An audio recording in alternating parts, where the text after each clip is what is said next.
calm day to just everything happening.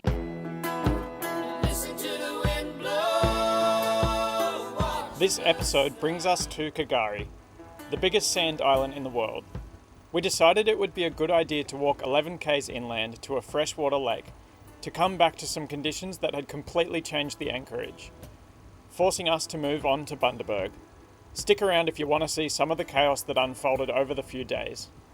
Hungry, wet, salty.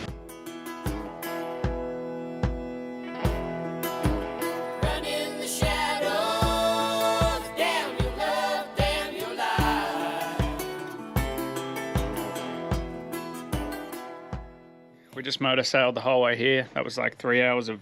Hey, we had the Genoa out. Yeah, motor sailing. We had the Genoa out. Obviously pretty boring listening to a motor for 3 hours. Caitlin was downstairs studying. And I was making sure we weren't going to run into another sandbank. Buddy was at the helm. How'd you go, Buddy? Have a good time? We're at Kingfisher Bay Resort. It's currently blowing onshore and the boat's a little bit rolly, but it's meant to swing southerly, which will be offshore. Go see what they have, like resort-wise, food, I don't know. Water. Choose a band. That's the Sunset Bar. I don't know where you bloody go. This looks like it's a bit of a no access. There you go. Surely they can get another way. It's like under that fence. Should have figured it out.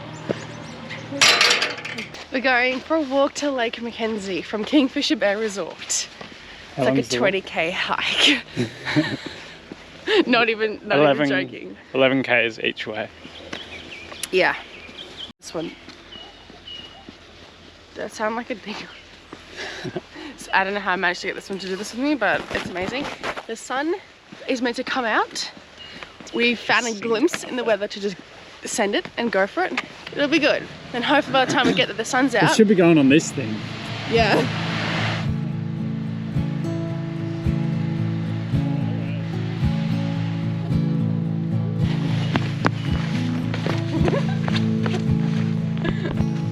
Caitlin's got a dingo stick. So the lady at the reception told us it would be a 2-hour walk.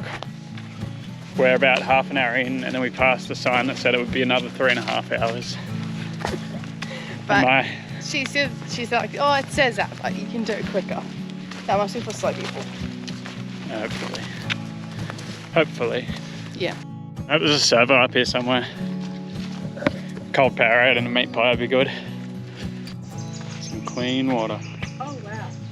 Oh, actually, this is probably from the lake. That's sketchy as.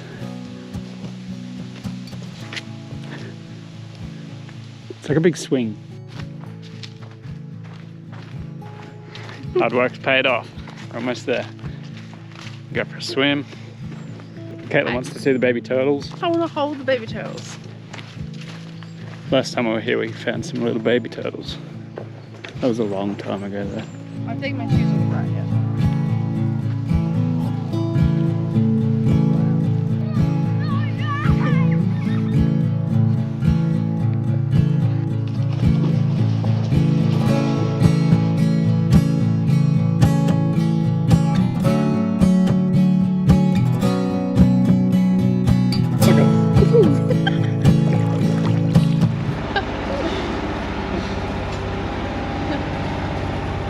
Tender.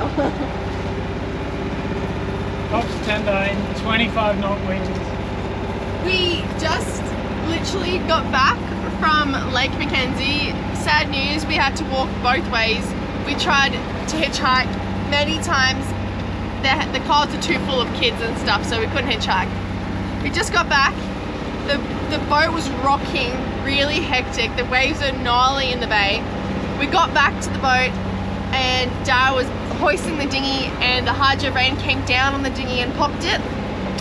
We're yet to assess the damage because we're currently heading to a safer anchorage as we speak because it's blowing a gale.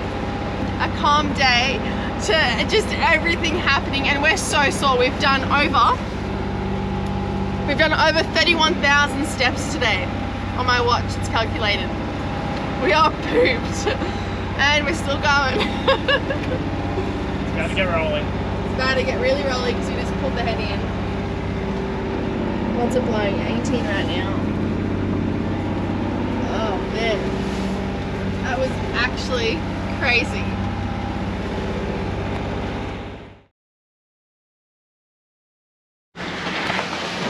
I think this is my first filming of this morning. A little bit wild. Oh boy. We were getting thrown around a lot more than this about an hour ago. We left Big Woody Island, which is like in between Fraser and the mainland. Headed out the end of the Sandy Straits, which is didn't get too shallow, but it just created this really sharp swell. And we had 30 knots on the nose. I think max wind speed here. 32.8. Still getting thrown a little bit. Had a double reef in the Mouldy Main. And then the head sails pretty much triple reefed. Caitlin's holding on for dear life. Buddy had a chuck before, that was his first seasick. Yeah, it was a really bad cross swell. And we're northerly on our nose and cross swell, and it actually was quite big, the swell. It was just sharp. It was sharp because it was really shallow. We're in about 6 meters of water. And with 30 knots of 6 meters of water, it creates really bad waves. It would have been fine if we were running the other way with it, but we had to go into it to get out of the sandbanks. But we're about halfway there now. Hungry, wet, salty. Very hungry. Very hungry. Buddy just came up from his nap. He's about to go on the shift. Nothing's really changed out here. Still got 20 issues. We're almost there. We're entering the shipping lane. I can see these 2 markers.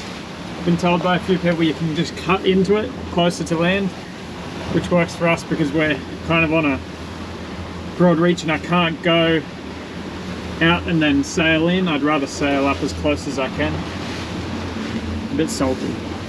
A bit salty out there.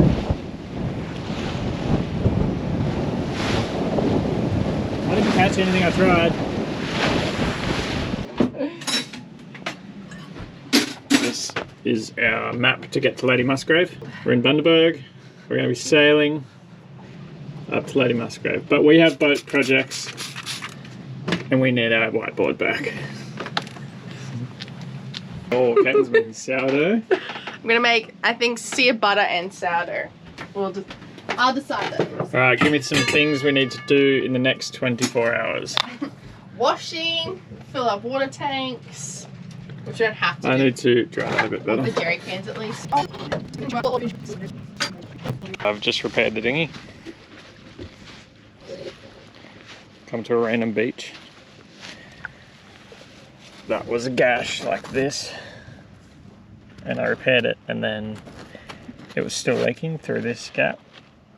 It ran air all the way down and air was coming out the end. Could not find the leak for ages. I thought we found it. Next episode, we're off to Lady Musgrave, where we drive the boat through this tiny little passage and we do some of the most incredible diving we've ever done.